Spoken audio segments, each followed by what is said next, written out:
It's that time of year to start a clean slate in the garden. And if your garden looks anything like our garden, you probably have a few dead plants remaining that need to be cleaned out.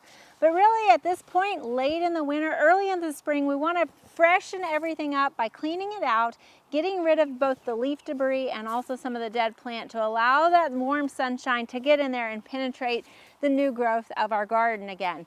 Now, before you just start cutting everything back, there's a few things to consider. One is whether that plant is an annual or perennial.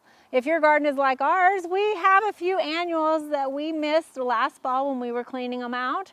And remember, an annual is a plant that you annually have to plant, and you annually have to remove it out of your garden. So typically they are removed at the end of the fall after that first killing freeze. However, we do have some Kufias here and also some shrimp plant that got left behind. So we're going to go ahead and take those out. Now, these particular annuals have pretty extensive root systems, and so I'm just going to use my loppers to cut them back. However, if you have some smaller bedding plants like marigolds or begonias, you might just pull those up from the base of the plant and gently shake the soil off, because you don't want to lose that garden soil. But annuals also can be rather large too. So like you might have a candlestick plant, for instance, that can get up to 8 feet tall. Again, that's a tropical annual, so you want to go ahead and remove it. And again, loppers would probably be the best way to do that. So again, just going to take these and cut them back.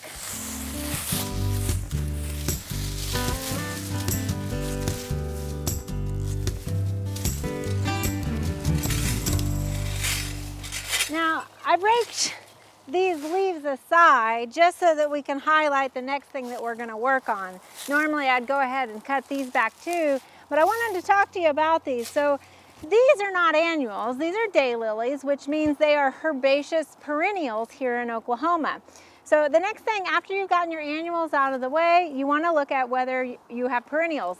And depending on what kind of perennial you have is going to depend on how you treat it. So with herbaceous perennials, you're going to cut them back all the way to the ground. So this includes things such as hostas, if there's any dead hosta leaves, a lot of your ornamental grasses, daylilies, irises, things like that, because what happens is they are perennials, so they're going to come back year after year, but they come back from the base of the plant or the crown of the plant, not from any of this remaining vegetation that's above ground. All of this is dead material. So again, we want to get rid of this to allow that sun to penetrate the crown of that plant and cause it to grow. You can see in some cases here we've already got some regrowth happening, and it's really critical that you go ahead and prune these back now, cut them back so that it allows that new vegetation to regrow and freshen that plant. If you don't cut it back, it's not going to be detrimental to the plant.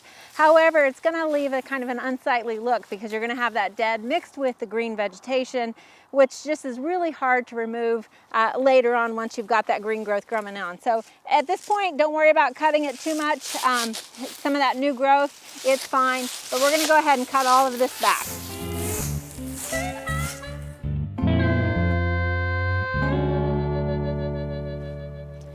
Now we've talked about herbaceous annuals and perennials, and there are some plants that you might not know exactly whether it's an annual or perennial, such as salvias. There can be both perennial salvias and annual salvias, so you want to make sure you know what you're dealing with. However, even a lot of your perennial salvias such as this, you can see they may regrow from some of the upper growth. However, just to give it a fresher look, we're going to go ahead and take it back to the base of that plant. Now when we talk about perennials also, and you can see this is sort of a woody plant, there are specifically woody perennials, in which case a lot of times we're talking more of like a shrub, like crepe myrtles, abelias, spireas, and things like that. When you're looking at those shrubs, you want to determine whether they are spring blooming or summer blooming before you start chopping. So let's go take a look at a spring blooming woody perennial. So here we have some spring flowering quince. So this is an example of an early spring blooming woody perennial. So in this case, you do not want to prune this plant just yet. In fact, you want to wait until after it blooms, because this plant and a lot of other early spring blooming plants such as forsythias and lilacs, they produce their buds on last season's growth, or what's called the old wood. And so if you were to prune this, if there's anything that is maybe has died in there or anything like that that you want to go ahead and remove, or perhaps you want to keep it in check, The best time to do that is after it flowers, not just yet. So go ahead and let it flower. In fact, you can see some of those flower buds are already on here. If you just can't help yourself and you want to go ahead and prune it, you can prune it knowing that you're going to take off those flower buds. And if you just do a few select branches, go ahead and take those branches inside, and they will actually, the warm air inside will force those branches to start blooming for you. Now here's an example of another woody perennial that we can go ahead and prune. And you can see it actually is semi-evergreen, so you can see some of the leaves are still remaining on there. We've got a lot of this woody vegetative growth that is still existing up above the ground. And so basically on plants such as this, and also like the popular crepe myrtle, you can go ahead and prune these back. Now, it will, if you do not prune it back, it's going to re-sprout from some of these same buds that are up here. A lot of times, especially with abelias, they can kind of get a little wonky, get kind of long on one side or whatever. So it's really nice to go ahead and keep those in check. So if you wanted to kind of keep this size, we could just cut it back to about here, get rid of some of those wild hairs if you wanted to. However, if you wanted to really keep this plant in check, kind of keep it back to its smaller stature, again, a lot of times we do this with crepe myrtles, you can go ahead and cut them back down to about 6 inches or so.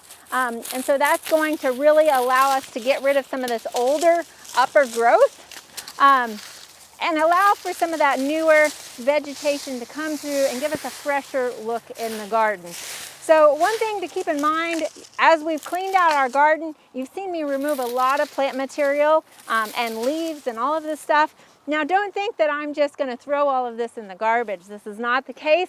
We do want to add that to our compost pile because it'll be beneficial to add back into our garden a little bit later. We hope you enjoyed this video as part of our Oklahoma Gardening YouTube channel. You can also find even more videos on the OK Gardening Classics YouTube channel. And join us on social media for great gardening tips, photos, and discussion.